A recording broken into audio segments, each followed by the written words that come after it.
Have you ever noticed this? And by this, I don't mean the part of the movie where they kiss, I mean everybody else around them. This collective approval is a recognizable trait of movies with a happy ending, yet it manages to remain invisible. For many seem to question why this happens so much, and this question lives inside an ever-growing Hollywood confusion, and if you wish to join me, we can explore it together.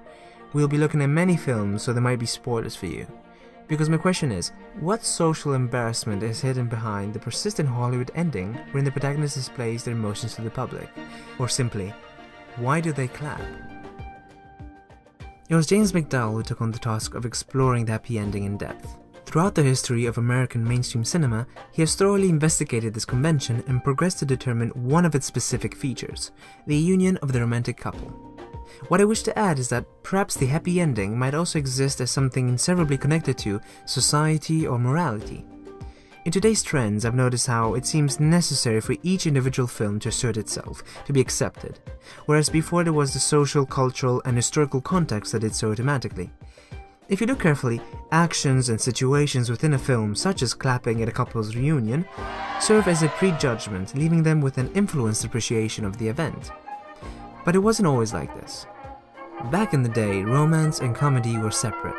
The early beginnings of cinema present films such as Girl Shy and Sherlock Jr., both released in the same year of 1924. They presented a balanced dose of comedic gags and romantic development, however they were still separated narratively. If it were a gag now, then a kiss later. Eventually it was Harold Lloyd who coined the genre the moment he wore a pair of horn-rimmed glasses, becoming the boy next door chasing the girl next door. It was a template for what later became known as romantic comedy. And we now know exactly what to expect from a rom-com. As Katharina Glitter says, everyone knows how Hollywood romantic comedies end with a kiss. And Robin J. Stillwell says, part of the joy for the audience is knowing that no matter the contrivances of the plot, the couple will end up together at the end. Stillwell goes further and understands the relationship between rom-coms and their viewers with one simple equation: female spectators are linked to female stars. From this single statement, many of the underlying social traits, from femininity to feministic issues, flow to the surface. The chick flick is the first social embarrassment. Think of it this way: if the genre was born feminine and the world grew into something where it didn't care about femininity or masculinity, something had to change. That's where clapping comes in. Our timeline begins in 1940, where there were no signs of it. With His Girl Friday as example, if we were to fast forward to the end of the film, we would reach its climactic moment. An escaped prisoner practically falls into Hildy's lap. The scoop is so big she can only but begin to write the story, ignoring everyone except for Walter's notes, where they kiss and reunite. Now what I want to point out is how many chances there were for a public display of love, yet that never happens. The film presents one room, at times crowded and at times empty. Notice how the film's acceptance of the love between Hildy and Walter is done by representing intimacy within privacy, something that continues throughout the 40s and even the 50s. In another film starring Cary Grant, An Affair to Remember, the intimate moment of love between Nicky and Terry was still a private one. And just a few moments ago, the house was full of a choir of kids, another moment where there could have been spectatorship, but there wasn't. If we move to the 60s, we begin to see a slight change. In Burford in the Park, the intimate and troubled ending between Corey and Paul begins private, but shifts to public when Paul climbs to the top of the roof, threatening to jump. By the time Corey climbs up on the roof to rescue him, an audience is gathered beneath. But once Corey and Paul hug, the first of what will become a very prominent pattern begins. The spectators at the street applaud, and even one of them says, "Oh good, they made up." But this phenomena doesn't pick up until a decade later. The 70s seem to refute this phenomena. The social public was very aware and active and were strongly opposed to the United States' involvement in the Vietnam War. This moral certainty manifested itself in film. Perhaps Play It Again Sam serves as a perfect example for its ending reference to Casablanca. Made in 1942, the film shows how public spectatorship is not present and why. The conclusion of the film, which ultimately is the separation of Rick and Elsa, is considered happy, albeit being an unhappy moment. This is because from a moral point of view, their sacrifice is a moral triumph. To help Laszlo involves helping the fight against fascism to win the war. In fact, this was a patriotic appreciation, for even the Bureau of Motion Pictures report stated, "It is shown that the personal desire must be subordinated to the task of defeating fascism." They realize that they cannot steal happiness with the rest of the world enslaved. In the 80s, intimate moments shifted from private to public. In Blind Date, the climactic moment takes place at a wedding where friends and family and strangers are there to watch how Nadia stops her own forced wedding with David and publicly acclaims her love for Walter, thus ending with Nadia and Walter jumping into a nearby pool, submerging with a kiss. Everybody claps. At the end of the 90s, the rom-com exploded in quantity, and so did the final speech. More couples would fight in the middle and reunite at the end. It became necessary to end with a, let's call it, inner universe justification, rather than relying on the outer universe, that is us, those watching the film. Never Been Kissed depicts the pinnacle of auto-assertion. Josie writes an apology to Sam in the Chicago Sun-Times. This article acts as a speech, for she states, "I think I am in love with you," for all of Chicago to read, where she says, "I will stand on the pitcher's mound for the 5 minutes prior to the first pitch. If this man accepts my apology, I ask him to come kiss me for my first real kiss." A double public display of love, where a stadium full of people applauds, satisfied with the couple's reunion. The 2000s are no different, maybe perhaps slightly more sophisticated. In Someone Like You, Jane spills her emotions over live TV, leaving only the spectators in the cinema, understanding that she's talking about Eddie.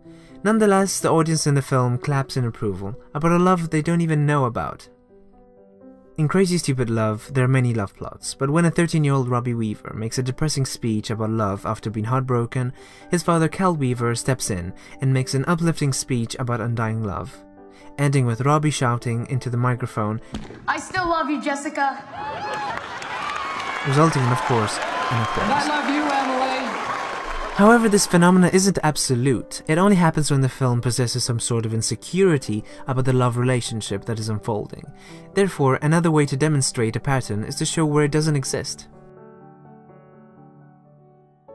The musical Hair, for example, presents the exact opposite ending to Casablanca, where one of the main love interests doesn't join the military, thus coinciding with their historical context. In When Harry Met Sally, Harry makes a speech for Sally in a New Year's Eve party, but everyone is oblivious, thus maintaining the privacy.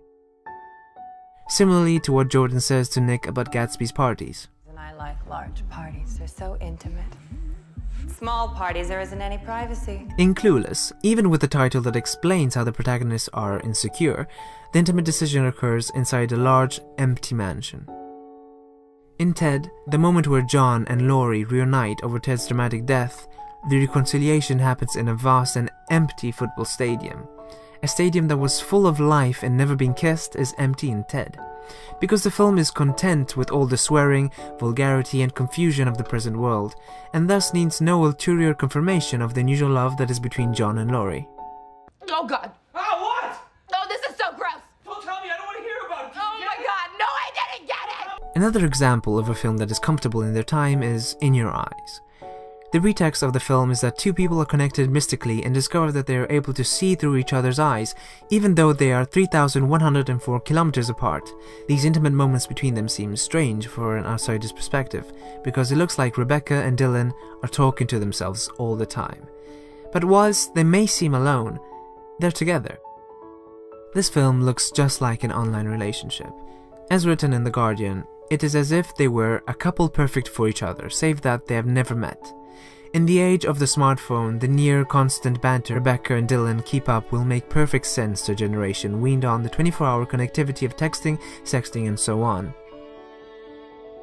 And so, making sense to a generation, this film doesn't need a forceful appreciation with unnecessary applauding. As a matter of fact, exactly the opposite occurs. As the film reaches the end, both are on the run, chased by authorities. They are literally running away from the public's eye.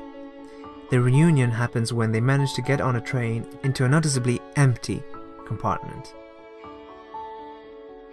And finally, to reach a further understanding of the power the inner universe has, let's look at LGBT-themed films, as there aren't many of them inside the romantic comedy genre.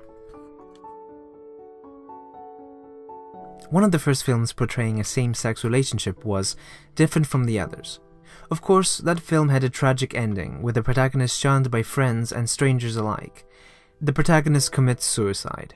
When his companion discovers this, he attempts to commit suicide as well, but is stopped by a doctor who tells him that he must keep on living and change the world he lives in and bring justice through knowledge. And this was just the beginning of a limited number of films to come. Only recently has there been more acceptance and therefore more films representing the LGBT community. Same-sex rom-coms don't tend to have the applause at the end. Actually, quite the contrary. We find the public appalled. At the end of Beautiful Thing, Jamie and Steve slow dance in public, where some look shocked and some disapproving. At the end of But I'm a Cheerleader, a similar scenario of blind date happens where Megan interrupts Graham's graduation at a conversion camp with a personal cheerleader chant. The public is left speechless. Megan escapes and Graham rushes after her. So the moral choice of, is that love right, no longer refers to us, the audience in the cinema who's watching the film, but also to those inside the film itself, the cinematic world. In other words, the entire world is watching. The engine of the romantic comedy works on love, and on love only, being the drive, the answer, the interest, the moral care, the empathy, the connection, the representation, and the one thing that we can all understand in one form or another. Something so universal can't die. So stories built on this glue have always existed and will continue to exist. What will change is the context the glue is in. The genre was born and linked with an historical context of patriarchy, sexism, homophobia, and nationalism. However, throughout time, all those values changed, and are still changing. This desire for acceptance seems more and more necessary due to a growing lack, or even break, of traditions. An inescapable consequence of a globalized world. And this has led to the coexistence of incoherent generations, all in one historical context. And inside this complex system, stories needed to be told. And inside a complicated system of capitalism, stories needed to have a bigger production value, so a cinema industry was formed. Essentially, due to three complex factors, traditions, diverse audience, and industry, a simple change could not happen. With an industry tasked to please such a diverse audience during times of damaged traditions, uncertainty was the result. And with a diverse audience wanting so many different things, it became hard to create a film where one size fits it all. To understand an unfamiliar love is what films try to do. Only that unfamiliar is no longer found in outer space but your bordering country. Discovering these forms of love is equivalent to the discovery of America. It was always there. With a global audience filled of individuals familiar with their own form of love, film attempts to unify love again, and make love compatible between any individual. Romantic comedies show how we're actually confused about the world we live in, how everything is changing beneath our feet, how we wish to cling to the happy nostalgia of the past, knowing the brutality it had, simply because we're afraid of the brutality of the present. And when the opposite occurs, that is to say, those films that don't suppress, but rather reflect our flaws, are in turn optimistic about the present, and portray a future in which we may feel comfortable with the new traditions to come. So next time you see a happy ending, ask yourselves, will they clap? Thank you so much for watching the video. This is my first one. I hope you liked it. There was so much more I could have said about the subject, so if you're interested in any way, you can check out my full dissertation. The link is in the description below. And if you like these kind of videos, tell me. Leave a comment below. And I like, if you're already there and want to make me happy.